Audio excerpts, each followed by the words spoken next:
मकबूल तो है शाज है काबिल तो बहुत है मकबूल तो है शाज है काबिल तो बहुत है ऐना के मानिंदे तू नहीं दिल तो बहुत है ऐना के मानिंदे तू नहीं दिल तो बहुत है तौफीक से ऊती है ये निअमत की खजीना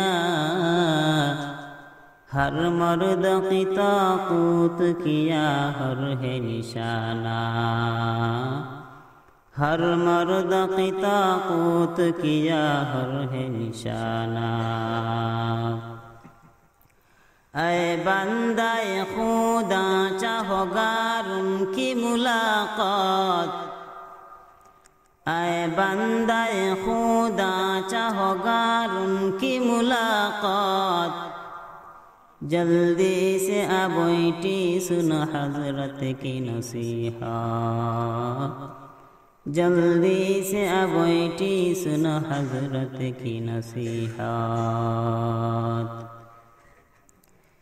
ए दुनिया मिছে বলে ভাই শুধু আশার কেলা ঘর চোখ মুজিলে দেখবে রে মনকে আপনার কে বাপর কোথা থেকে আগমন কোথায় যেতে হবে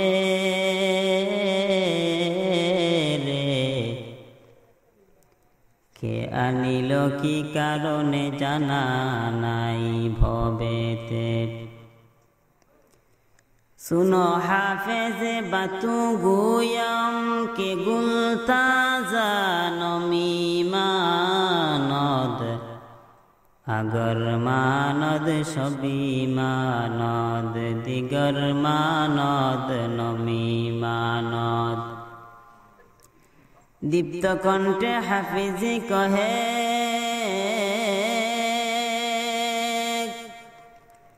ফুলতা যা কি রই কখন এক রাত কি দুরাত হে ভুল বুঝিসি না তোর জীবন নদী পথে নৌকা চালাও কেরে মাঝি ভাই বেলা ডুবার আগে আমি ওপার উঠতে চাই ডুবে গেল বেলা রে যার সে তো উঠে না ভেঙ্গে গেল মেলা রে যার সে তো জমে না हकीकत से तो दुनिया बेखबर है तो दुनिया की नुमाइश पर नजर है नमी गोयम के अज दुनिया जुदा बाश बहर कारे के बाशी बा खुदा बाश মরণ থেকে যতই পালাও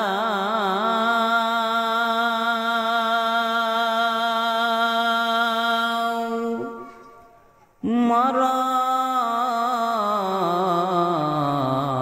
তোমায় লইবে গিরি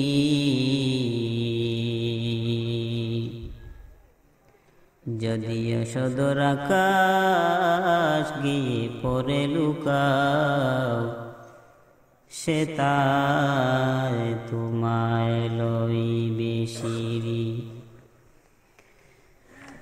হিজবুল্লাহ ইসলামী যুব সংঘ বানারগাঁও এর উদ্যোগে বার্ষিক ইসলামী মহাসম্মেলন আজ 3 ফেব্রুয়ারি 2019 রবিবার। উপস্থিত সম্মানিত সভাপতি, প্রধান অতিথি, বিশেষ অতিথিবৃন্দ, মুআজ্জাজ মুকাররম জাতির মাতার মুকুট রাসাতুল আম্বিয়া হযরত উলামায়ে কেরাম, বিভিন্ন দূর থেকে আগত আল্লাহ পাকের আশিকিন, জাকিরিন, শাকিরিন, মুহিব্বিন, মুরব্বিয়ান আওয়াম, মহান পরওয়ারদিগার আলমের কাছে অসংখ্য গণিত শুকরিয়া জ্ঞাপন করছি, যিনি আল্লাহ আমাদেরকে ফিতনার জামানায় কুরআন ও সুন্নাহর ভিত্তিতে সহি তরিকায় আমাদেরকে দুনিয়ার বিভিন্ন কাজ থেকে ফারিগ করে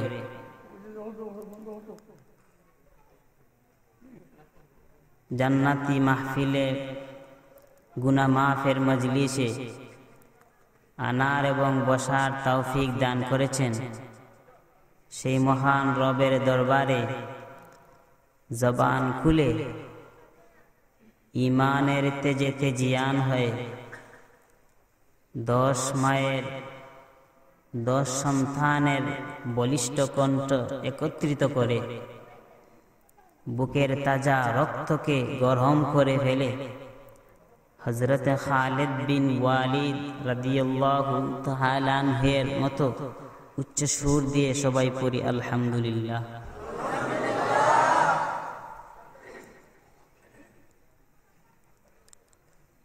লক্ষ কোটি দরুদ সাইয়্যিদুল মুরসালিন শাফিউল মুজনিবিন সাইয়্যিদুস সাকালাইন ইমামুল মুরসালিন শাফিউল মুজনিবিন সাইয়্যিদুস সাকালাইন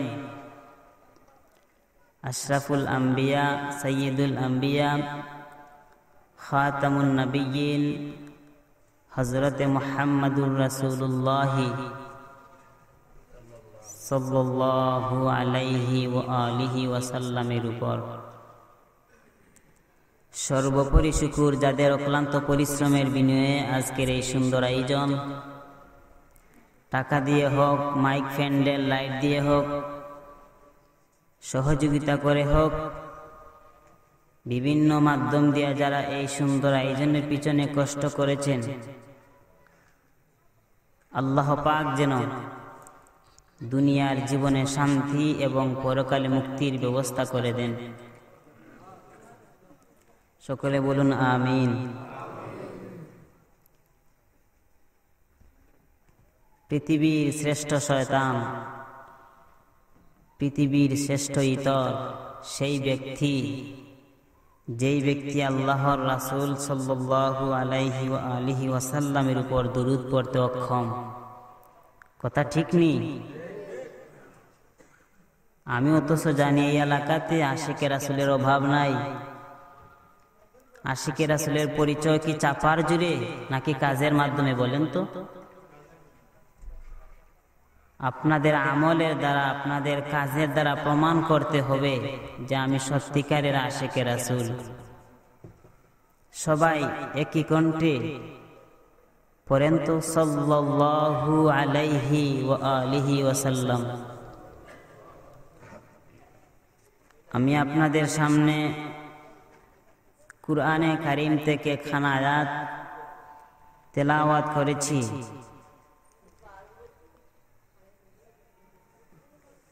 দুজাহানের সরদার সাইয়্যিদুল মুরসালিন শাফিউল মুজনিবিন হায়াতুন নবী জিন্দা নবী হযরত মুহাম্মদুর রাসূলুল্লাহ সাল্লাল্লাহু আলাইহি ওয়া আলিহি ওয়াসাল্লামের অসংখ্য অগণিত অমীয় বাণী হাদিস শরীফ থেকে খানা হাদিস শরীফ পাঠ করেছি।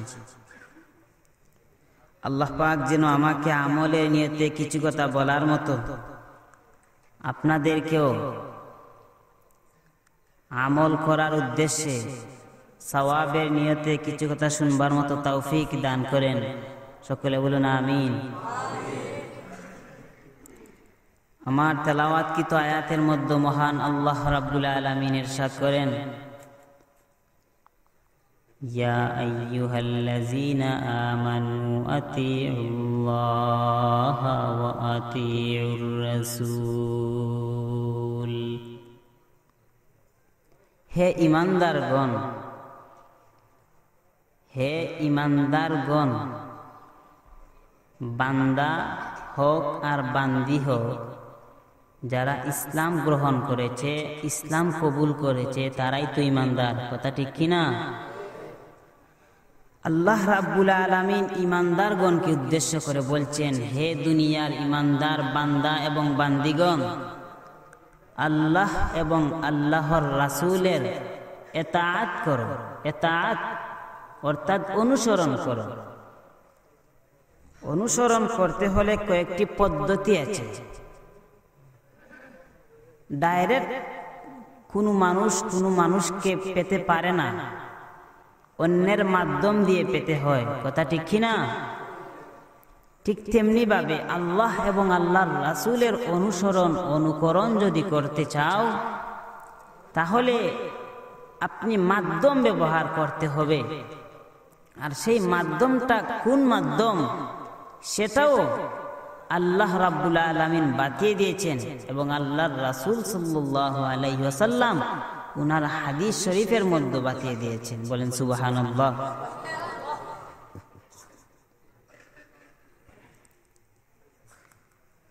আল্লাহ রাব্বুল আলামিন আল্লাহকে অনুসরণ আর অনুকরণের কথা বললেন। আপনারা সবাই একটি উচ্চ সুরে জবাব দেন তো, কোনো মানুষের সাথে যদি চলাফেরা না করে, কোনো মানুষের সাথে যদি হাঁটা চলা কানাদানা না করে, তাহলে কি তার সাথে মহব্বত বেড়ে উঠবে আর তাকে অনুসরণ আর অনুকরণ করা যাবে? বলেন, আওয়াজ করে বলেন, যাবে? কেন? এর কারণ হলো, ব্যক্তিটাকে কখনো দেখিনি, ব্যক্তিটার চলাফেরা কিরকম তাও দেখিনি, ব্যক্তিটা কোন মাধ্যমে চলে, তার অনুসরণটা কিভাবে করি, তাকে কখনো এরকম ভাবে দেখলাম না, তাহলে ব্যক্তিটার অনুসরণ কিভাবে করি? এরকম একটা প্রশ্ন জাগে কি জাগে না? জাগে। সেজন্য আমার আল্লাহ রাব্বুল আলামিন কুরআন শরীফের অন্য একটা আয়াতের মধ্যে বলেছেন, কুল ইন কুনতুম তুহিব্বুনাল্লাহ।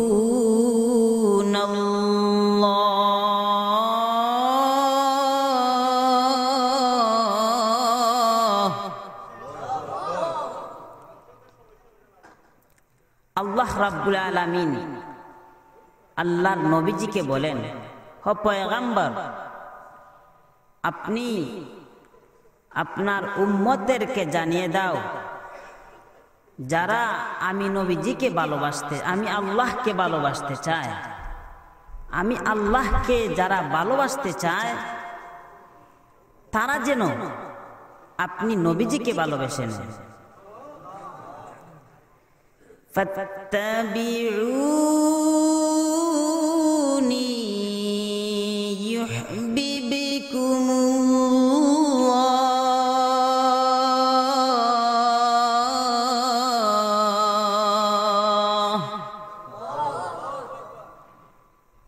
আপনি নবীজিকে যদি ভালোবেসেন, আপনি নবীজির অনুসরণ আর অনুকরণ যদি করেন, ফাত্তাবিউনি ইউহিব্বুকুমুল্লাহ, তাহলে আমি আল্লাহকে ভালোবাসা হয়ে যাবে, আমি আল্লাহকে অনুসরণ আর অনুকরণ হয়ে যাবে। সুবহানাল্লাহ বলেন।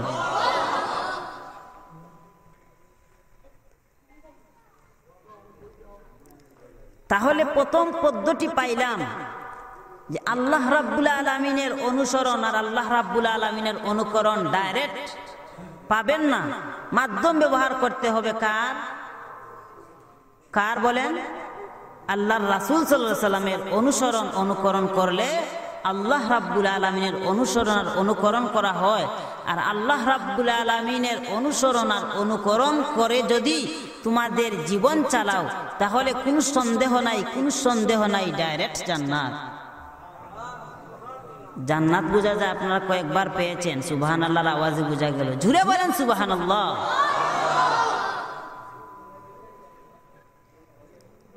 ভাইয়েরা আমার, আল্লাহ রাব্বুল আলামিন মায়ার নবীজিকে জানিয়ে দিলেন, ও পয়গম্বর,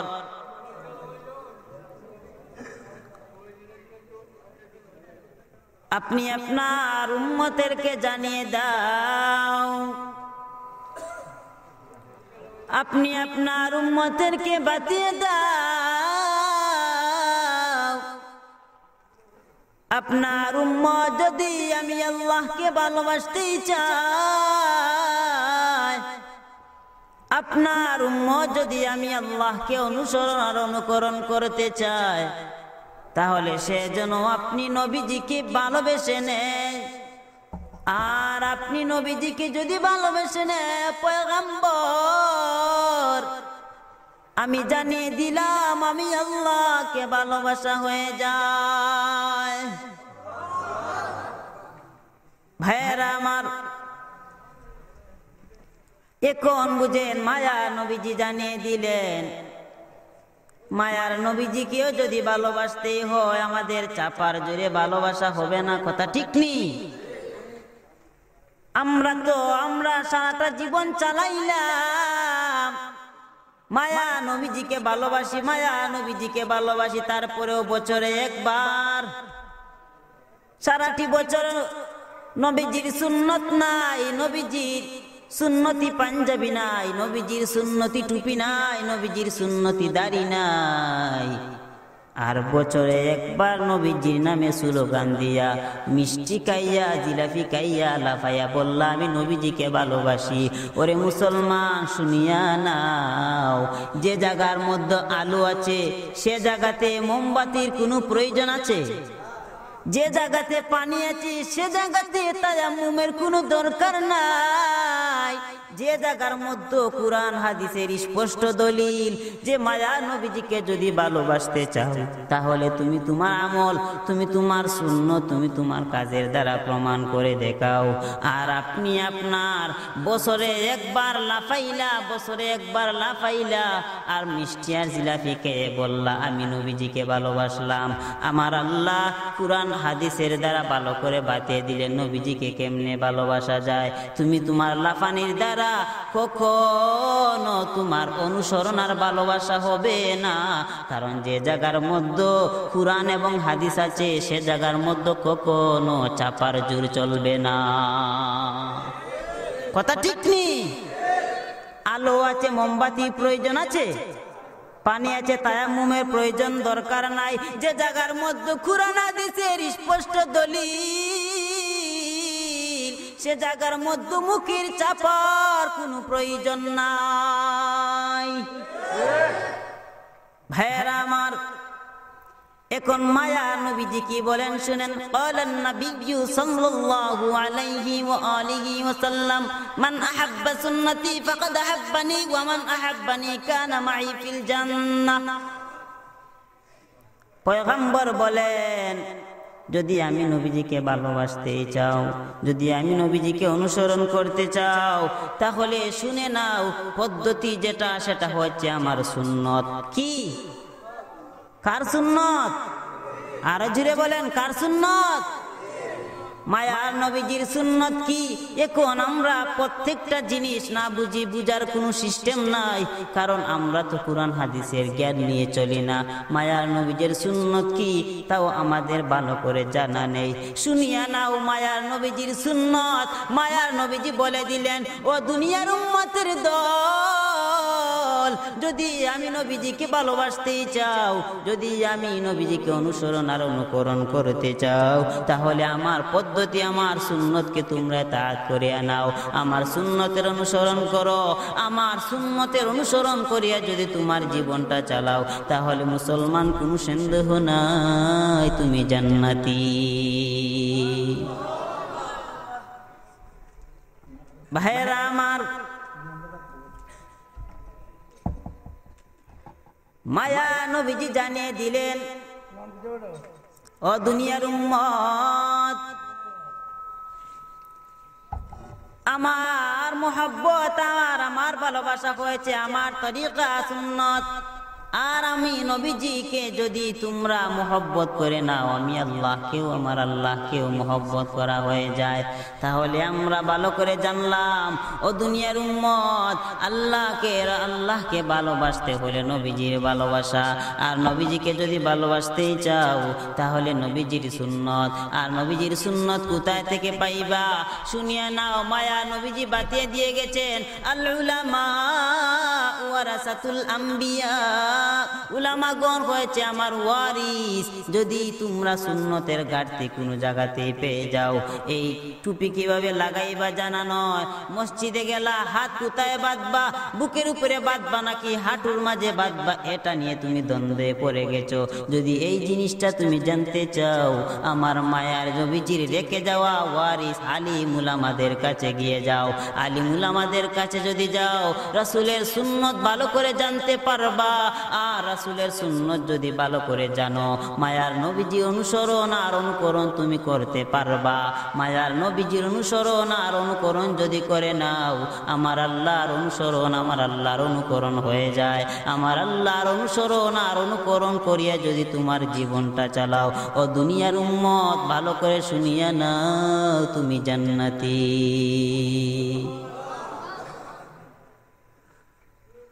এখন আপনারা একটা প্রশ্নের জবাব দেন। মনে করেন একটা ধনী লোকের এত সম্পদ, যার সম্পদের কোনো অভাব নাই, এতই সম্পদ এতই সম্পদ। ধনী লোক দুনিয়াতে থাকাকালীন সময়ে তার একটা সন্তান আছে। আপনারা সবাই উচ্চকণ্ঠে জবাব দেন তো, বাবা থাকাকালীন সময়ে সন্তান কি কখনো সেই ধনের মালিক হতে পারবে? না, বাবার ধনী লোক আছে, তার সন্তানও আছে। তিনি দুনিয়াতে থাকাকালীন সময়ে তার সন্তানের উপর দায়িত্ব নয়। যদি ব্যাংকের মধ্যে টাকা তোলার জন্য যান, সেখানে সন্তানের সাইনের প্রয়োজন নয়, যেহেতু বাবা আছে, বাবা সাইন দিলে টাকা আনতে পারবে, কথা ঠিক নেই। আর যদি বাবা দুনিয়াতে থেকে চলে যায়, বাবা দুনিয়া থেকে চলে যাওয়ার পর তখন সন্তান যদি সাইন দেয়, সেই সাইনে হয়ে যায়, ঠিক কি না? ও দুনিয়ার উম্মত, ঠিক তেমনি ভাবে মায়া নবীজি যখন দুনিয়াতে ছিলেন, মায়া নবীজি পদ্ধতি বাতিয়ে দিয়েছেন আমার সুন্নত কিভাবে তোমার জীবন চালাইবা। মায়া নবীজি সেই সুন্নত গুলা উম্মতের কাছে দিয়ে গেছেন, সাহাবীদের কাছে দেখায়া দেখায়া বাতিয়ে দিয়ে গেছেন। মায়ার নবীজি দুনিয়াতে নাই। মায়া নবীজি দুনিয়াতে না থাকার কারণে মায়ার নবীজি বলে গিয়েছেন, আল উলামা ওয়ারাসাতুল আম্বিয়া, উলামাগণ হয়েছে আমার ওয়ারিস। সেই উলামাদের কাছ থেকে তুমি তোমার জানিয়া নাও। মুলামাদের কাছ থেকে যদি সুন্নত জানো, মাওলামাদের কাছ থেকে যদি তুমি তোমার জানিয়া তোমার জীবনটা চালাও, তাহলেই তোমার অনুসরণ আর অনুকরণ হয়ে যাবে। ও দুনিয়ার মানুষ, মায়া নবীজি চলে গেলেন, রেখে গেলেন উলামায়ে কেরাম। এর মানে উলামায়ে কেরামের সাথে যদি তুমি হাত মিলাও, মনে করো আল্লাহ নবীর সাথে হাত মিলাইলা। উলামাদের কেরামের সাথে যদি তুমি মুসাফা করো, মনে করো আল্লাহ নবীজির সাথে মুসাফা করলা। মুআনাকা করো, মনে করো আল্লাহ নবীর সাথে মুআনাকা করলা। সর্বাবস্থায় যদি উলামাদের কাছে তুমি জীবনটা চালাও, মনে করলা রসুলের সাথে তোমার জীবন চালাইলা। ও দুনিয়ার মানুষ, মায়া নবীজি বাতিয়ে গেলেন আমার উলামায়ে কেরাম। আমার উলামায়ে কেরামের সাথে তোমার জীবনটা জড়িত করো। আমার উলামায়ে কেরামের কাছ থেকে তুমি সকল সুন্নত আমলনামা জানো, তাদের কাছ থেকে জানিয়া যদি তোমার জীবনটা চালাও, কোনো সন্দেহ নাই তোমার জীবনটা সফল হয়ে যাবে।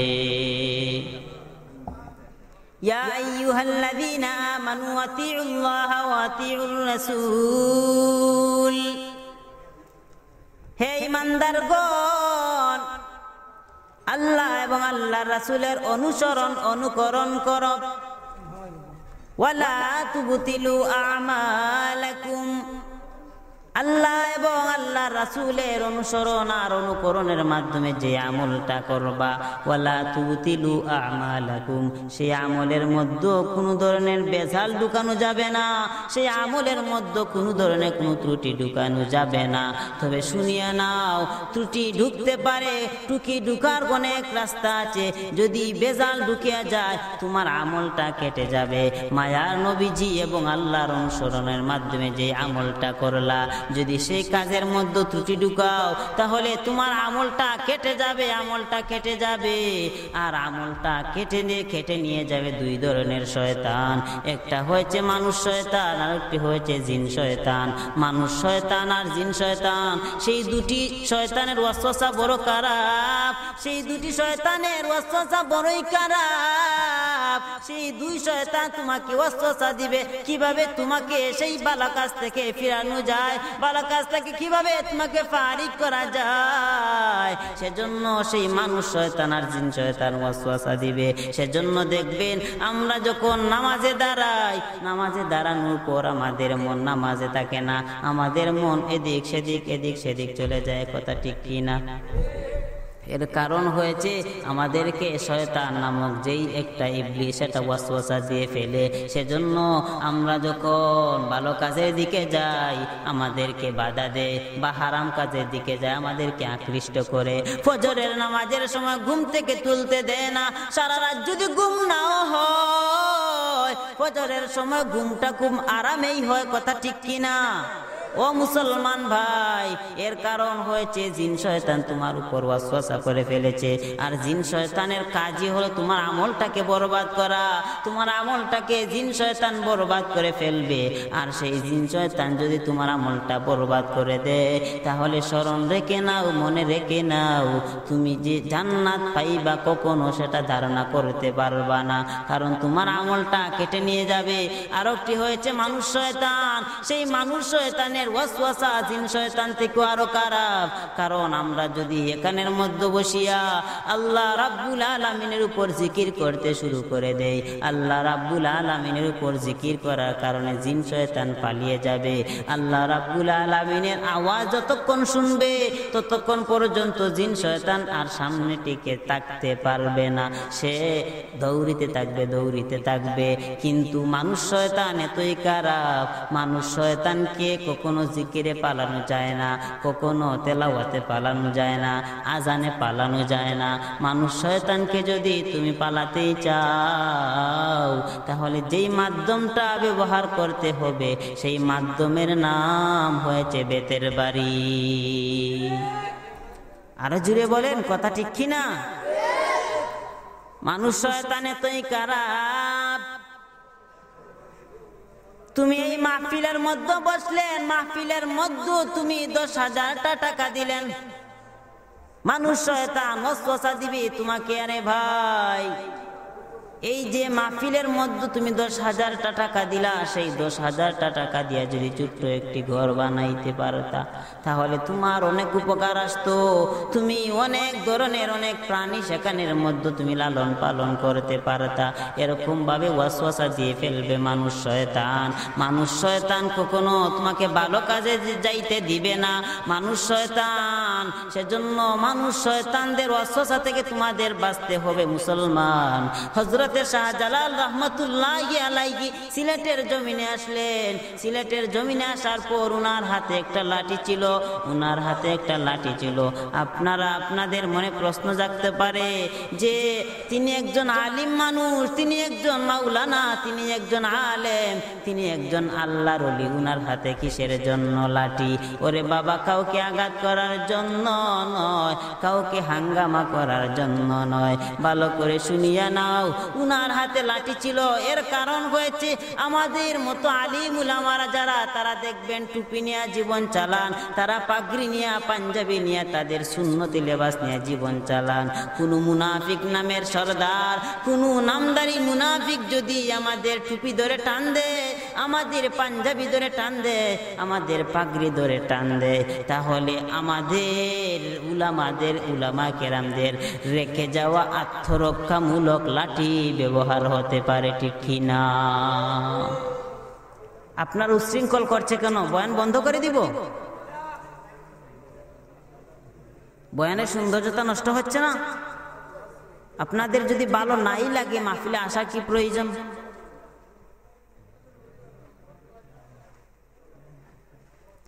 একটু জিকির করেন, লা ইলাহা ইল্লাল্লাহ, লা ইলাহা ইল্লাল্লাহ, লা ইলাহা ইল্লাল্লাহ,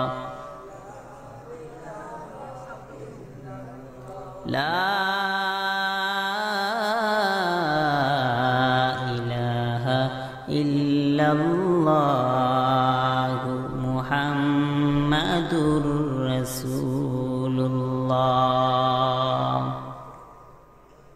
ভাইরা আমার, আমল কেটে যাওয়ার মাধ্যম কয়টা? আরো জোরে বলেন। এর মধ্যে এক ধরনের শয়তানের নাম কি বলেন? মানুষ শয়তান। আরেক ধরনের শয়তান হয়েছে জিন শয়তান। কয়েকটা মাধ্যম দিয়ে আমাদের আমল কেটে নিবে। এর মধ্যে একটা হয়েছে শিরিকের গুনাহ। কিসের গুনাহ? শিরিকের গুনাহ বড় মারাত্মক। আমার আল্লাহ রাব্বুল আলামিন শিরিকের গন্ধ কখনো সহ্য করতে পারেন নাই।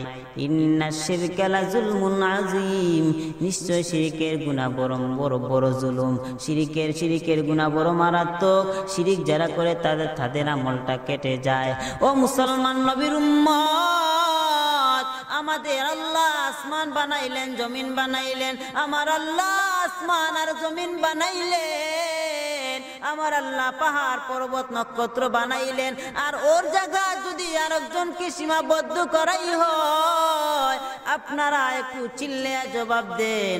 আমার আল্লাহ যিনি হাত দ্বারা সব বানাইলেন, উনার পক্ষে উনার সামনে যদি আরেকজনকে সমতুল্য করা হয়, তাহলে কি আমার আল্লাহ কখনো সহ্য করতে পারবেননি?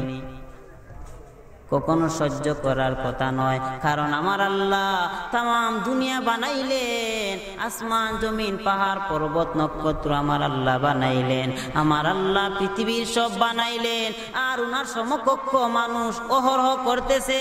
আজ দেখা যায় মুসলমান একটা মাজারে যায়, গিয়া সেজদায় পড়ে যায়, তাকে আল্লাহ রাব্বুল আলামিনের সমতুল্য করে নেয়। ওরে মুসলমান, যারা কাটি আল্লাহর ওলি তাদের পায়ে কখনো সেজদা দেওয়া হয় না। যারা কাটি আল্লাহ ওলি তাদের সামনে কখনো কেউ মাথা নত করতে হয় না। তারা কেমন আল্লাহর ওলি শুনেন, আল্লাহর ওলিরা কেমন? ও মুসলমান, হাকিমুল উম্মত আল্লামা আশরাফ আলী থানভী ও ফারুকী রাহমাতুল্লাহি আলাইহি বাংলাদেশে সফরে আসলেন।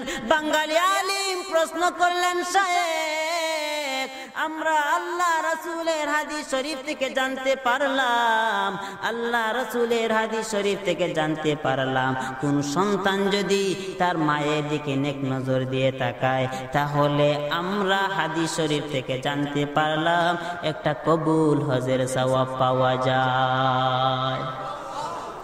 তিনি প্রশ্ন করলেন, সাহেব, আমরা জানতে পারলাম রাসূলের হাদিস শরীফ থেকে যদি কোনো সন্তান তার মায়ের দিকে নেক নজর দিয়ে তাকায়, তাহলে একটা কবুল হজের সওয়াব পাওয়া যায়। আপনার কাছ থেকে জানতে চাই, যদি একজন আল্লাহর ওলির দিকে নেক নজর দিয়ে তাকানো হয়, তাহলে কেমন ধরনের সওয়াব পাওয়া যায়?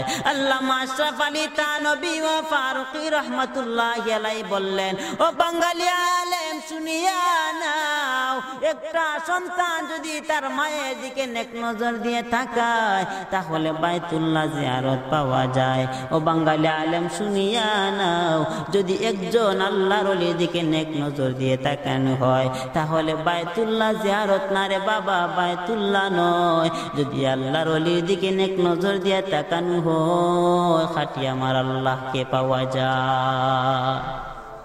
আল্লাহ আল্লাহ क्या मुबारक नाम है, अल्लाह अल्लाह आशिकों का काम है, अल्लाह अल्लाह इच शीरीन सितो नाम, शीर शौकान कुनद नम तमाम, अल्लाह अल्लाह तू मेरा सत्तार है, अल्लाह अल्लाह तू मेरा गफ्फार है।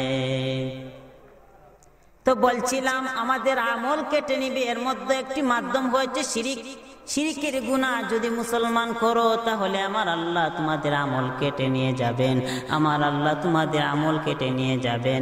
হযরতে মূসা আলাইহিস সালাতু ওয়াস সালামের জীবনী পড়ে দেখলাম, হযরতে মূসা পয়গম্বর রাস্তা দিয়ে চলতেছেন, হঠাৎ করে তাকিয়ে দেখেন জঙ্গলার পাশে একটা পাথরের মধ্যে বসিয়া বসিয়া একজন বৃদ্ধ বাবা আল্লাহ রাব্বুল আলামিনের উপর আল্লাহর ইবাদত করে, আল্লাহর নামের জিকির করে। হযরত মুসা প্রশ্ন করলেন, ও বৃদ্ধ বাবা, আপনি কতদিন যাবত এই জায়গার মধ্যে বসে আল্লাহর নামের ইবাদত করেন, আল্লাহর উপরে ইবাদত করেন? বৃদ্ধ বাবা বললেন, পয়গম্বর, আমি 400 বছর পর্যন্ত সেই পাথরের মধ্যে বসিয়া আল্লাহর নামের ইবাদত করি।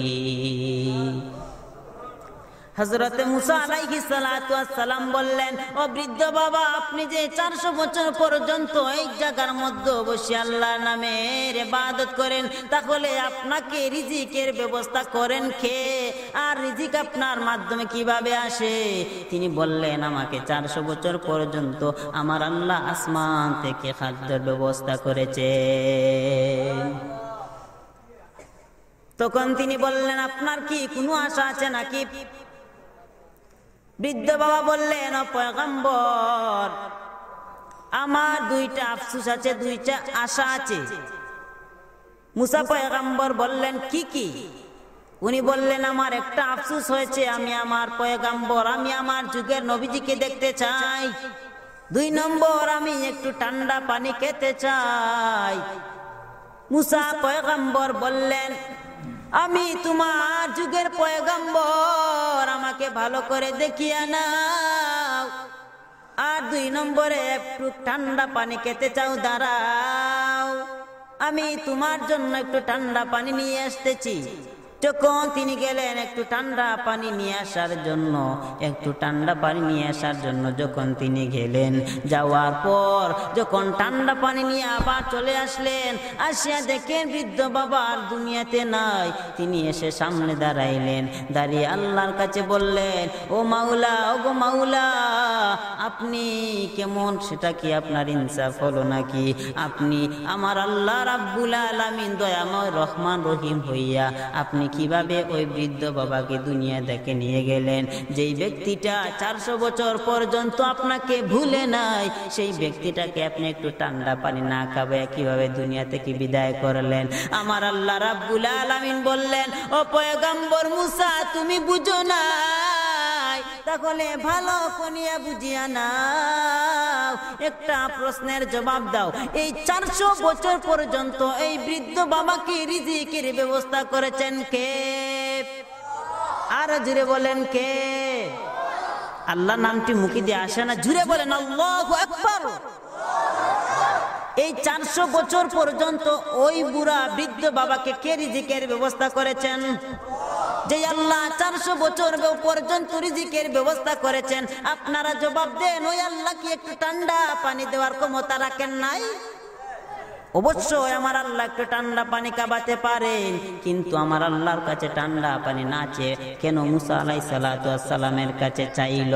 সেজন্য আমার আল্লাহ ওই ব্যক্তিটাকে, মুসা পয়গম্বর, পানি নিয়ে আসার আগে আগে দুনিয়া থেকে বিদায় করে নিলেন।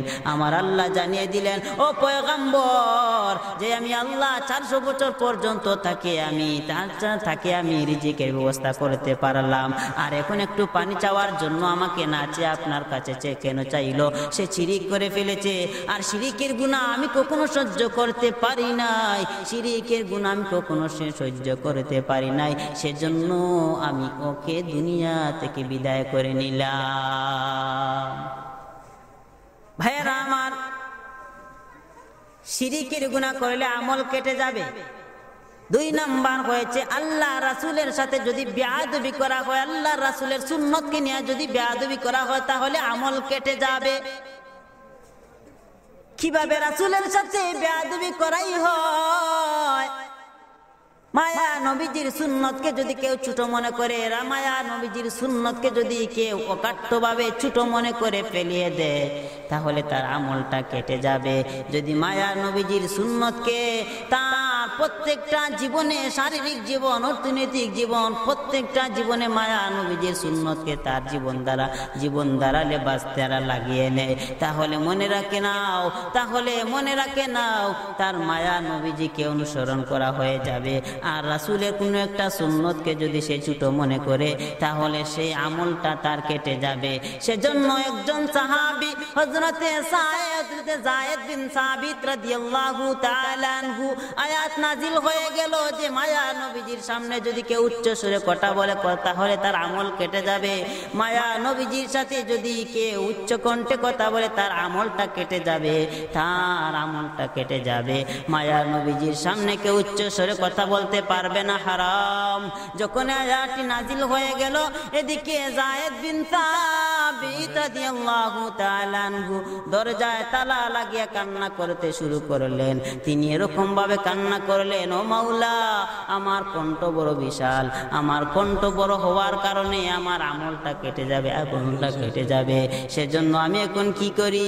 কিন্তু যখন তিনি কান্না করতে শুরু করলেন, এদিকে মায়া নবীজি মজলিসের মধ্যে সাহাবায়ে কেরামকে বললেন, আমার যায়েদ বিন সাবিত কই?